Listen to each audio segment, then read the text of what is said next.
20장 2절 말씀입니다. 자, 같이 읽습니다.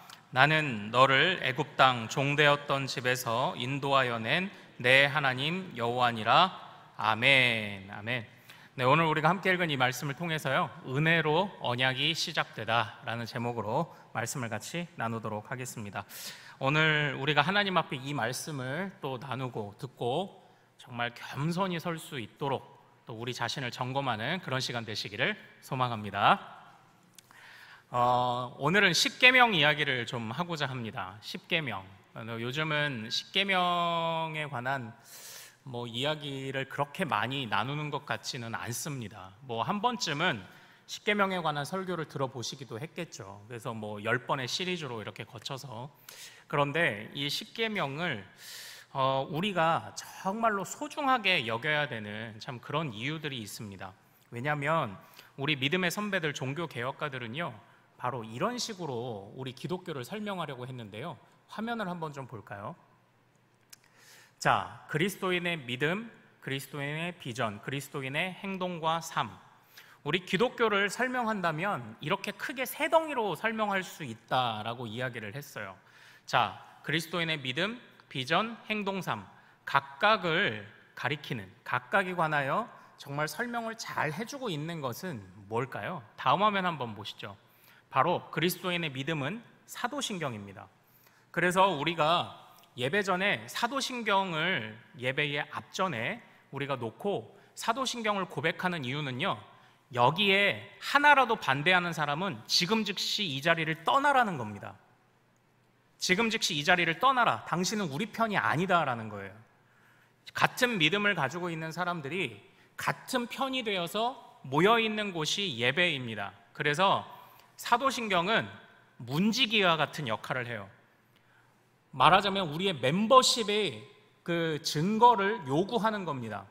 당신이 지금 이 신앙생활 하는 과정 중에 신앙생활이라고 우리가 하고는 있지만 사도신경에서 요약적으로 고백하고 있는 것들을 하나라도 반대한다면 당신은 우리와 같은 믿음을 가진 자가 아니다라는 거예요. 그리고 그리스도인의 비전, 주기도문을 아마 이렇게 생각해 보신 적이 많이 없으실 거라고 생각을 합니다. 그래서 저도 이제 이런 부분들을 공부할 때 참 감탄했던 부분이에요.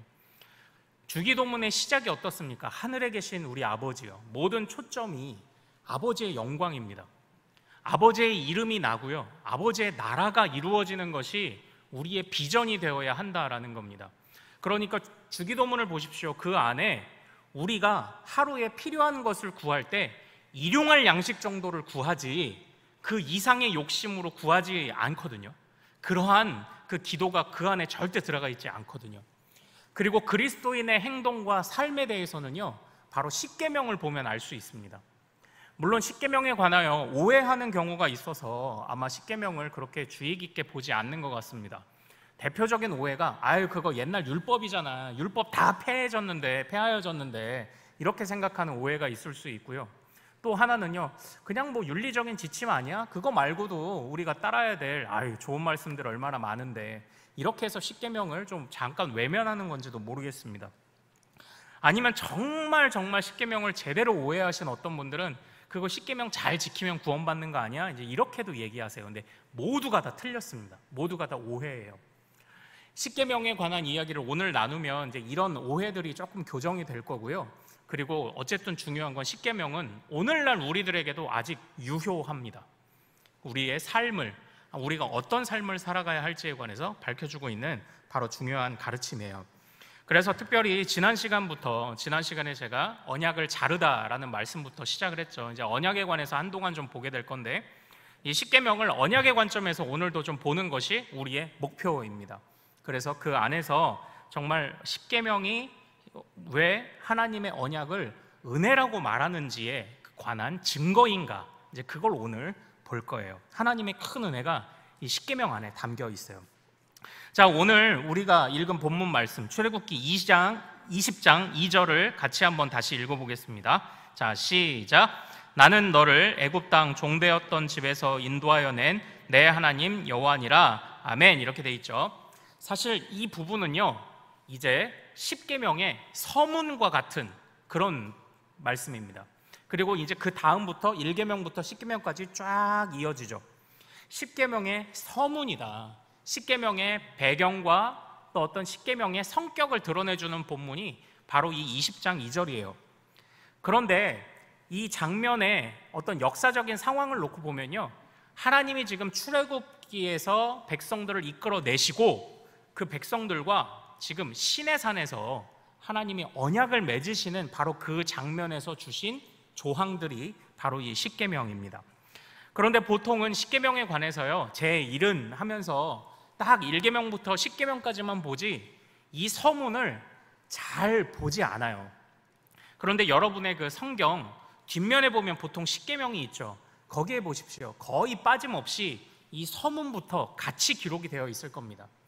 이 서문을 제대로 해석을 하지 않으니까 자꾸 이 10계명을 오해하는 거고요, 자꾸 이 10계명이 그냥 옛날 거라고 치부해 버리는 겁니다. 그래서 오늘은 이 서문의 중요성을 이걸 볼 거예요. 자, 2절이 말하는 핵심은 뭔가요? 우리가 읽은 이 2절 말씀에서 핵심, 나는 너를 애굽 땅 종되었던 집에서 인도하여 낸 내 하나님 여호와다. 결국 이 말씀의 핵심은요, 나는 너를 구원한 하나님이다. 그냥 이 이야기잖아요. 그렇죠? 다시 말하면 이렇게 생각해야 됩니다. 나는 너를 구원하였기 때문에 앞으로의 10가지를 말한다. 이렇게 이해를 해야 돼요. 우리 하나씩 이 이제 그 껍질들을 하나씩 벗겨서 좀 살펴보자고요. 우선 여기서 우리는 첫 번째 은혜를 하나 발견하게 됩니다. 바로 첫 번째 은혜는 무엇이냐면요, 나는 너를 애굽 땅 종되었던 집에서 인도하여 낸 내 하나님 여호와다. 첫 번째 은혜는 주님이 먼저 구원을 하셨다는 겁니다. 주님이 먼저 구원을 베푸셨다는 거예요. 출애굽하여서 홍해를 건너서 시내산에 이르러 두 돌판을 받기까지의 여정에서 그 어느 누구도 하나님 앞에 구원받을 만한 공로를 행한 적이 전혀 없습니다. 그런데 하나님이 지금 그들을 은혜로 구원을 선물하신 거예요. 지금 이 서문이 그걸 밝히고 있는 겁니다. 뭐 어떤 분들은 그렇게 얘기하죠. 아니, 양을 잡으면 그 양을 잡아 문설주에 피를 바르면 안 죽는다고 해서 그렇게 했잖아. 이거 뭐 제물 드린 거 아니야? 뭐 이렇게 얘기를 할 수도 있어요. 아니면 또 무거운 짐을 싸갖고 또 광야길로 갔잖아. 아, 그 결심하는 게 어디 쉬웠을까? 뭐 이렇게 말할 수도 있어요. 나름대로 우리가 한 일이 왜 없겠습니까? 구원에 있어서요. 우리도 그렇잖아요. 우리도 믿었다. 어떤 이 믿음이라는 것을 생각하지 않을 수는 없죠. 그런데요, 제가 이런 이야기를 하나 좀 드려볼게요. 제가 이전에요, 어쨌든 오래전에 IMF 이후로 저희 집이 너무 어려워가지고 제가 사실 결혼을 하고 나서도 상당 부분 저희 집에 있는 그 빚을 갚아 나가야 했던 그런 때가 있었어요. 그런데 그때 제가 쓰고 있던 은행 대출 이자가요 4.5%였습니다. 4.5%. 요즘에 비하면은 적죠. 예, 요즘에 비하면. 예, 진짜 이 이율 올라간 것 때문에 이제 우리 교회도 좀 어려운 또 상황들이 또 있었다고 제가 알고 있습니다만, 그런데 4.5%의 이자를 쓰는데 어쨌든 그 적은 사례에서 그걸 떼서 하나하나 이자를 내고 하는 것도 쉽지 않았는데, 어느 날 갑자기 이제 은행에서 연락이 온 거예요. 보이스피싱 아니고 진짜로 은행에서 연락이 온 거예요. 제가 그때 이제 결혼한 지 5년 미만이기 때문에 신혼부부 혜택을 받을 수 있다는 거예요. 그래서 4.5%의 이자를 1%로 줄여준다는 겁니다. 그럼 어떡합니까? 어느 누가 이걸 마다하겠어요. 그래서 제가 그 서류를 하나하나 다 준비하고 갖춰가지고, 근데 생각보다 좀 복잡하더라고요. 그래도 어떡해요? 4.5%가 1%가 되는데. 그래서 그 서류들을 다 준비를 해서 갔어요. 갔더니 또 뭐 하나가 빠졌대요. 그래서 다시 와서 준비해서 다시 갔어요. 그랬는데 어쨌든 제가 나름대로 서류도 준비하고 또 다시 갔다가 다시 왔다가 다시 가고 이런 수고를 하기는 했지 않습니까? 그런데 제 안에 있었던 마음은 어떤 마음만 있었는 줄 아세요? 아, 진짜 감사하다, 이 마음만 있었어요. 아니, 4.5%가 1.1%가 됐는데 내가 이 서류를 좀 갖추었다는 것이 이건 뭐 수고로 여겨지지 않는 거예요. 와, 숨통이 좀 트였다, 감사하더라고요. 와, 내가 이런 혜택을 받을 수 있다니. 내가 이 정도 혜택을 보는데 그 서류 좀 준비하고 몇 번 은행에 왔다 갔다 한 이 수고는 아무것도 아니라는 생각이 제 안에 있었습니다. 마찬가지로요, 출애굽한 백성들은요, 지금 노예 신세였다는 걸 우리가 기억해야 돼요. 노예 신세에서 탈출할 길을 알려주셨어요. 여러분들, 우리가 그렇잖아요. 우리가 몸에 큰 질병이 생기면요, 그래도 서울병원으로 가죠. 그래도 서울에 가서. 그리고 낫는 방법이 있다는 얘기만 들으면요, 얼마든지 수술비를 지불할 용의가 우리한테 다 있잖아요. 물론 돈이 없는 가정들은 염려도 되겠지만 빌려서라도, 왜냐? 살 수 있으면 이 값을 지불할 그런 마음이 우리 안에 다 있지 않습니까?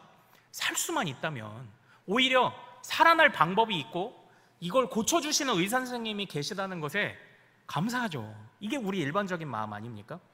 구원도 그렇습니다. 구원도요, 정말로 이 백성들이 뭐 양을 잡아 뭐 이렇게 피를 바르고 아니면은 짐을 싸서 나오고, 아니면 오늘날 우리를 봤을 때 야, 정말 믿음 생활 어려운데 내가 이 믿음 생활 하고 있다? 이거요, 사실 아무것도 아닙니다. 이거요, 오히려 이 수고를 아무것도 아닌 것처럼 여길만 하도록 하나님이 먼저 구원으로 베풀어 주신 은혜가요, 너무나도 엄청나다는 것, 우리가 이것을 절대 잊으면 안 되는 줄로 믿습니다. 정말 하나님이 먼저 구원해 주셨다. 우리가 살아날 길이 있다. 정말 살아날 길이 있으면 어떤 대가라도 감수해야 되는 게 정말 바른 자세 아닙니까? 정말 오늘 이 십계명 서문에서 나는 너를 종되었던 집에서 인도해낸 여호와다. 그러니까 하나님이 지금 먼저 구원하신 여호와라는 거예요. 정말 이처럼요, 구원은 거저 주어졌습니다.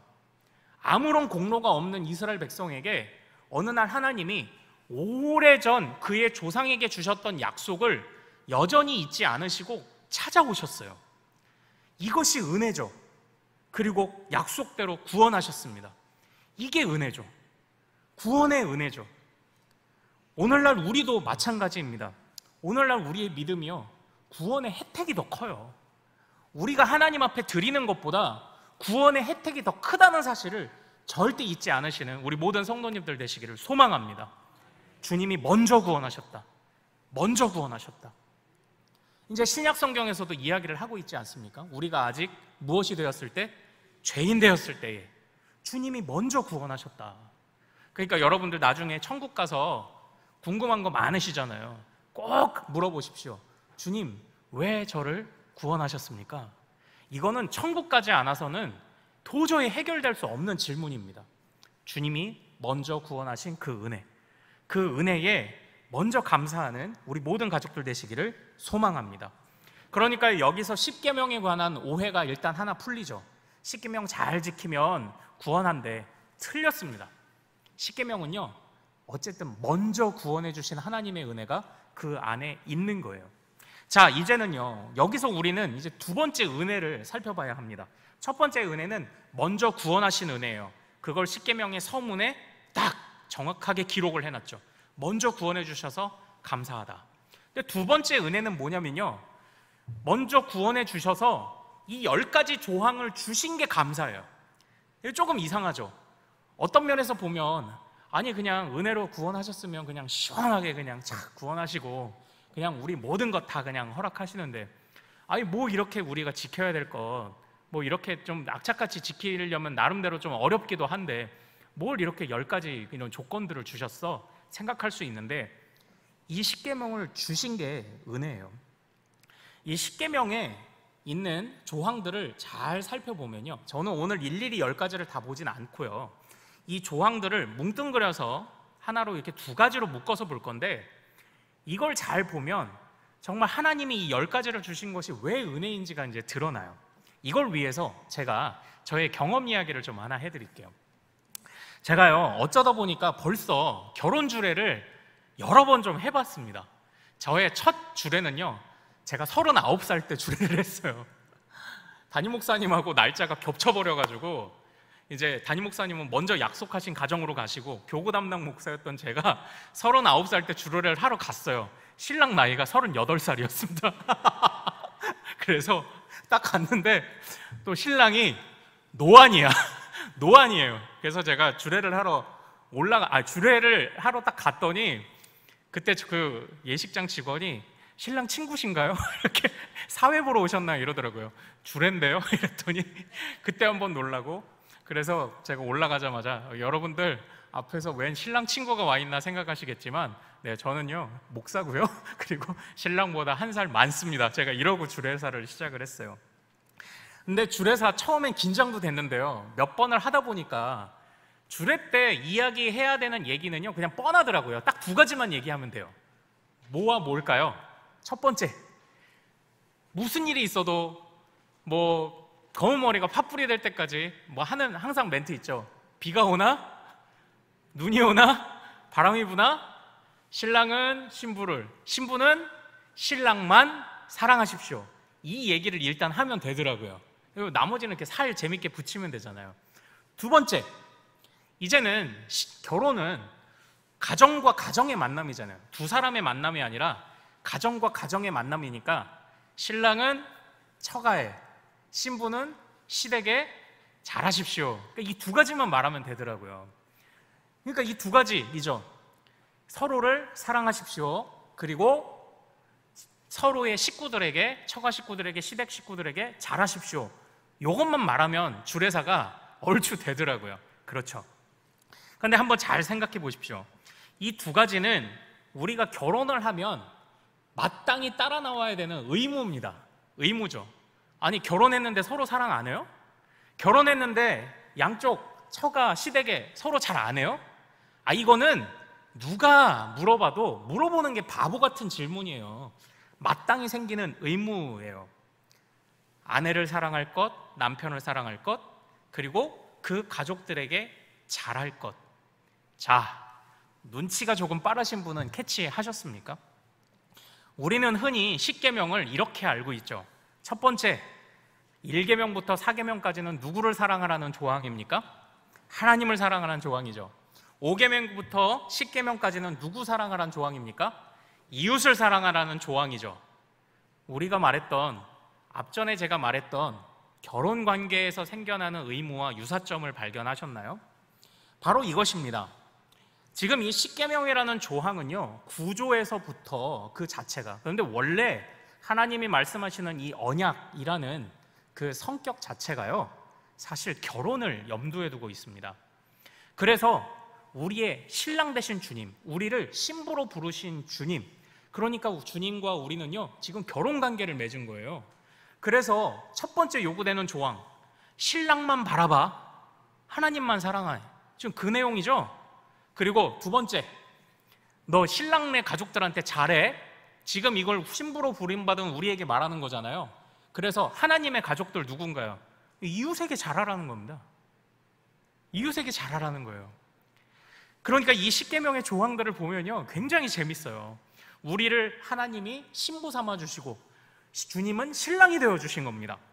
그래서 성경은요 바로 이런 관계를 염두에 두고 있기 때문에 호세아서와 같은 말씀이 나올 수 있는 거예요. 음란한 아내 고멜이 계속 도망쳐요. 그래도 끝까지 그 신랑된 호세아가 주님의 마음으로 그 음란한 고멜을 찾아가죠. 주님이 그렇게 그 신부를 이렇게 사랑하고 계시다. 그러므로 음란한 고멜에게 상징된 이스라엘아, 신랑을 사랑해라. 신랑 대신 주님을 사랑해라. 계속 돌아오라고 계속 메시지를 주지 않습니까? 그리고 돌아와서 하나님을 사랑하고 그 하나님의 말씀을 따라 너희의 이웃을 사랑해라. 왜냐? 하나님의 가족이니까. 이 구도를요 어렵게 보지 마십시오. 굉장히 심플하고 간단하고 재밌습니다. 결국 10계명을 통해서 주님은요 자신이 우리의 신랑이시고 우리를 거룩한 신부로 부르셨다는 사실이 그 안에 들어있어요. 하나님은 자신을 드러내실 때 많은 관계를 들어 설명하시죠. 아버지와 자녀, 왕과 백성, 신랑과 신부. 바로 이 10계명이 그 신랑과 신부의 은유 안에서 우리에게 이제 주어졌다라는 거예요. 그러니까요 이 10계명의 10가지 조항은요, 아니 왜 이거 우리 어깨 무겁게 왜 이런 걸 줘가지고가 아니에요. 바로 먼저 구원하셨고 먼저 우리를 신부로 불러주셨던 그 하나님과 어떻게 하면 행복하게 살아갈 수 있을지를 알려주는 가르침인 거예요. 이 중에서 보면요, 이제 좀 무뚝뚝한 남편들이나 이렇게 좀 계시죠. 도대체 속내를 알 수 없는 우리 남편은요, 무슨 생각을 하는지 몰라요. 또는 우리 자녀는 무슨 생각을 하는지 몰라요. 이런 가정들이 있으시잖아요. 그런데 내가 어떻게 하면 정말 만족을 느끼고 사랑을 느끼는지, 이런 것들을 서로 이야기하는 부부는요, 거기에 맞춰주잖아요. 그래도 맞춰주려고 노력을 하잖아요. 아, 우리 아내가 참 내가 이렇게 할 때 참 사랑을 느끼는구나. 아, 우리 신랑이 내가 이렇게 할 때 정말로 안정감을 느끼는구나.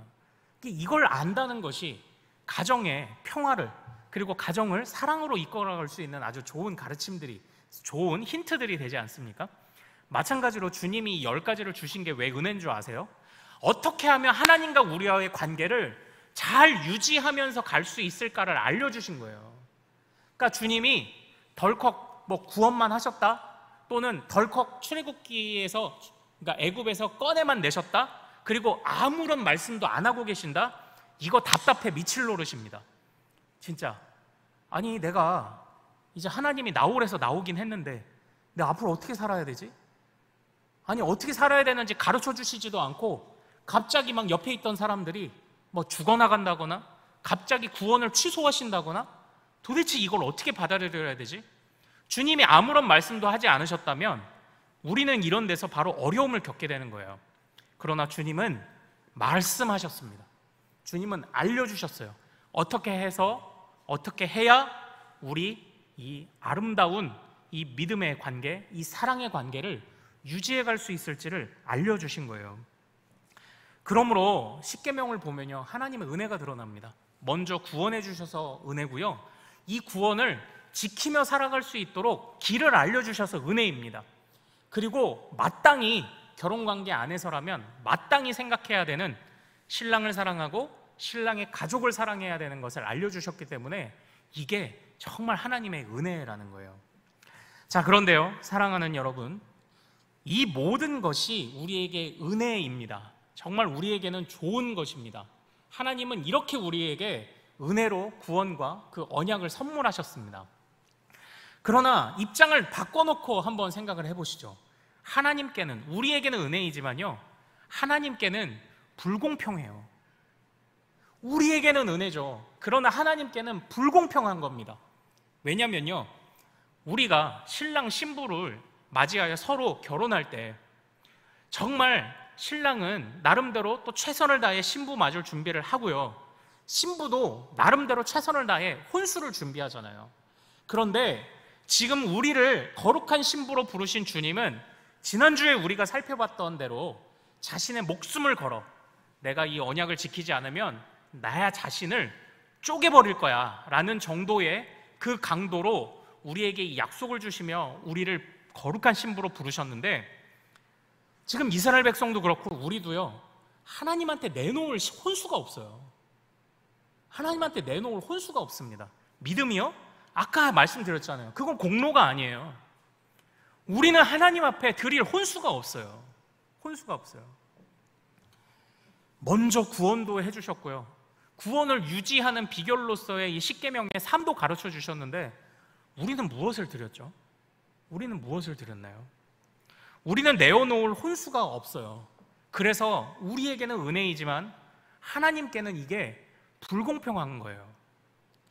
그런데 하나님은 왜 이 불공평한 일을 굳이 하셨을까요? 하나님은 이 부당해 보이는 일을, 급이 안 맞는 이 결혼을 왜 하신 것일까요? 사실 이걸 설명할 수 있는 건 단 하나밖에 없습니다. 우리 같이 한번 따라해 볼까요? 이 불공정한 언약을 설명할 수 있는 유일한 방법은 사랑뿐이다. 하나님이 우리에게 왜 이 불공평한 방법으로, 하나님 입장에서 불공평한, 하나님 입장에서 손해보는 바로 이 언약으로 왜 우리를 거룩한 백성으로, 거룩한 신부로 부르셨는가, 그걸 설명할 수 있는 방법은요, 사랑밖에 없어요. 사랑밖에 없어요. 그러니까 아마 여러분들이 나중에 천국 가서 물어보세요. 하나님 왜 우리를 구원하셨습니까? 그러면 하나님이 웃으시면서 딱 한마디 하실 겁니다. 사랑하니까. 그 한마디를 하실 거예요. 다시 한번 얘기하지만 제가 여러분들에게 이런 말씀 드렸죠. 여러분들은 왜 정말 앞으로 펼쳐질 인생을 다 알지도 못하면서 여러분들의 배우자와 결혼을 하셨습니까? 그걸 설명할 수 있는 방법은요, 사랑밖에 없어요. 사랑하니까 나머지 30여 년밖에 살지 않았고 실제로 내 신랑, 내 신부 1년 아닌 2년 그냥 그 정도, 길어봤자 뭐 한 10년 정도 뭐 연애했을까요? 그렇게 지금까지 살아온 날보다 앞으로 펼쳐질 알지 못하는 날들이 더 많지만 그 일을 가능하게 한 게 뭔가요? 사랑이 그것을 가능하게 하잖아요. 하나님도 바로 그 사랑으로 우리를 부르신 줄로 믿습니다. 이걸 잊으시면 안 돼요. 십계명이 그걸 보여주고 있습니다. 왜 십계명이 은혜입니까? 왜 하나님이 십계명을 주시면서 맺어주신 언약이 은혜입니까? 먼저 구원하셔서 은혜이고요, 또 이 구원을 잘 지키며 살아갈 수 있도록, 구원에서 탈락되지 않도록 그 방법을 알려주셔서 은혜이고요, 그리고 이 모든 것이 하나님 입장에선 손해보는 일이지만 하나님이 우리를 사랑으로 이 일을 가능하게 하셨기 때문에 그래서 은혜입니다. 그래서요, 언약은요, 은혜에서 항상 출발합니다. 은혜로 항상 언약이 시작되는 겁니다. 사랑하는 여러분, 여기서 우리는요, 우리의 헌신을 생각해야 돼요.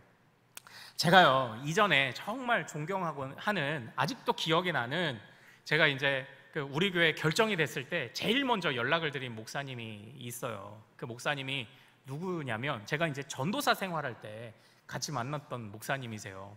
그런데 그 목사님이요, 참 좀 독특하셨습니다. 아니, 어떻게 보면 올바르셨죠. 이제 어떻게 하면은 우리 이제 전도를 잘할 수 있을까, 이제 막 이런 논의를 교역자들이 회의를 하는데, 이제 어떤 분이 우리도 전도상 시상을 좀 하시죠, 이제 이렇게 제안을 한 거예요. 그랬더니 그 목사님이요, 정말 정색을 하시면서 혼내셨어요, 저희 교역자들을. 왜 혼내셨는지 아십니까? 아니, 전도가 상 받을 일인가? 시상할 일인가? 아니, 믿는 자라면 당연히 해야 되는 일 아니야? 이런 목회 방향을 가지고 계신 그런 분이셨거든요. 정말 그때 많은 생각을 좀 해보게 되더라고요. 정말요, 생각해 보십시오. 하나님의 신부에게, 제가 우리 이제 김효정 사모의 남편이 되는 순간이요, 저는요, 우리 아내만을 바라봐야 되는 당연한 의무가 생겨요. 그리고 제 처가 식구들에게 정말 잘해야 되는 당연한 의무가 생겨요. 이건요, 당연한 거예요. 그냥 당연한 겁니다. 당연한 걸 가지고 칭찬하진 않죠. 여러분들 중에 아이고 숨 잘 쉬네 이래가지고 칭찬 받아보신 적 있습니까? 숨 쉬는 걸로 칭찬 받아본 적 있나요? 없어요. 없습니다. 왜냐하면 인간이라면 당연한 거니까요. 전도상 시상하지 마. 왜냐? 그리스도인이라면 당연한 거지. 내 신부만 바라보는 거, 그거 칭찬받을 일 아니야. 당연한 거야. 처가 식구들에게 잘하는 거, 그거 못하면 부끄러운 거지. 잘한다고 칭찬받을 일 아니야. 지금 그런 생각을 우리가 해야 되지 않습니까? 우리가 아기들이 어렸을 때는요, 당연한 일을 가지고, 어리니까 당연한 일을 가지고 좀 칭찬을 해요. 어휴 밥도 잘 먹네 이러죠. 어이구 또 뭐예요 또, 어휴 쉬했어, 또 응가하면 어휴 응가했어 이러고 칭찬하잖아요. 근데 여러분들, 내가 성인이 되어서 응가를 잘해가지고 칭찬을 받아보신 적 있습니까? 없어요. 당연한 거니까. 어릴 때는 칭찬을 합니다. 어리니까. 혹시라도 우리가 믿음 생활을 하면서요, 우리가 헌신하는 것으로 칭찬을 바란다면 아직 우리가 어린 신앙이라는 증거예요. 아니, 당연한 걸 가지고 왜 칭찬을 받으려고 하세요? 네. 정말 당연한 거, 숨 쉬는 걸 가지고 왜 칭찬을 받으려고 하십니까? 그냥 우리는 헌신하는 겁니다. 왜냐? 그리스도의 신부로 부름받은 이 은혜가 너무나도 감사하니까 그냥 우리는 그냥 헌신하는 겁니다. 당연한 거예요. 당연한 걸 못하면 부끄러운 거지, 헌신이요, 칭찬이 아니에요. 공로도 아니에요. 그러니까 우리는 그냥 마땅한 일을 하는 겁니다. 성경은요, 항상 주님의 높으심을 항상 우리에게 가르쳐줘요. 그런데 주님의 높으심을 가르쳐주는 것과 함께 동시에 무엇을 가르쳐주는지 아십니까? 우리의 낮음을 가르쳐줍니다. 그래서 우리 칼빈 선생님은요, 성경을 거울이라고 이야기를 했습니다. 성경의 거울을 보며 우리의 더러운 것들을 매일매일 발견해야 하나님께 더 성숙함으로 나아갈 수 있다고 칼빈 선생님이 지금 그 이야기를 한 거예요. 다시 말하면요, 성경은요, 하나님의 은혜를 깨닫지 않는 자들의 정말 그 영적인 비참함을 깨닫지 못하는 자들을 성경이 깨닫게 하는 목적이 있습니다. 영적인 비참함의 무서움을 생각하지 않으니까요, 하나님 앞에 헌신할 것, 주님의 말씀을 따라갈 것을 자꾸 소홀하게 여겨요. 영적인 비참함, 하나님이 계시지 않았다면, 하나님이 은혜로 우리를 거룩한 신부로 부르시지 않았다면 그 영적인 비참함, 곧 에덴 동산에서 하나님을 잃고 난 다음에 그들에게 찾아왔던 죽음의 무서움을 모르면 자꾸 헌신을 정말 하려는 그런 결단을 하지 못하고요, 정말 하나님의 말씀대로, 십계명으로 대표되는 하나님의 말씀대로 그리스도인의 마땅한 삶을 살아가고자 하는 그 결단을, 이 우리의 영적인 비참함을 알지 못하면 정말 이 삶을 우리가 살아나가려고 하지 않는 거예요. 그러나 성경은 끊임없이 우리에게 이야기를 합니다. 하나님이 너희를 부르시지 않았다면 그때를 항상 잊지 말아라. 하나님이 은혜를 베푸시지 않았다면 그때의 죽음으로 설명될 수밖에 없는 영적인 비참함을 잊지 말아라. 이 이야기를 성경이 끊임없이 우리에게 주고 있습니다. 사랑하는 여러분, 하나님께서 우리에게 언약을 주신 거는요, 이 언약을 어렵게 생각하지 마십시오. 우리가 결혼을 언약 100년 가약을 맺었다 이렇게 얘기를 하죠. 하나님이 우리를 거룩한 신부로 부르신 것입니다. 그래서요, 우리는요, 하나님만을 사랑해야 되는 그 충분한 이유를 가지고 있는 겁니다. 그리고 우리는 하나님의 가족들을 사랑해야만 하는 충분한 이유를 가지고 있습니다. 그리고 이걸 설명할 수 있는 것은 하나님의 사랑밖에 없습니다. 그래서 은혜입니다. 내가 행하는 모든 일은요, 다 그냥 당연한 일입니다. 숨 쉬는 일일 뿐입니다. 그래서 우리는 내세울 게 없죠. 더 하지 못해서 부끄러운 것 뿐이지. 그러나 주님은 그러한 작은 신음도, 우리의 작은 몸짓도 정말 사랑으로 받아주실 줄로 믿습니다. 하나님의 은혜로 이 언약이, 이 결혼이 시작되었습니다. 십계명의 서문과 십계명이 지금 우리에게 그걸 말해주고 있어요. 사랑하는 여러분, 우리 그리스도인의 믿음, 그리스도인의 비전, 그리스도인의 삶, 어떤 것도 우리가 놓치지 않기를 소망합니다. 그래서 우리의 삶도 정말 하나님이 불러주신 거룩한 신부로서의 합당한 삶을 살아가는 우리 모든 큰숲의 가족들 되시기를 소망합니다. 그때의 신랑 되신 주님이 더 큰 은혜와 사랑으로 우리를 도우실 줄로 믿습니다.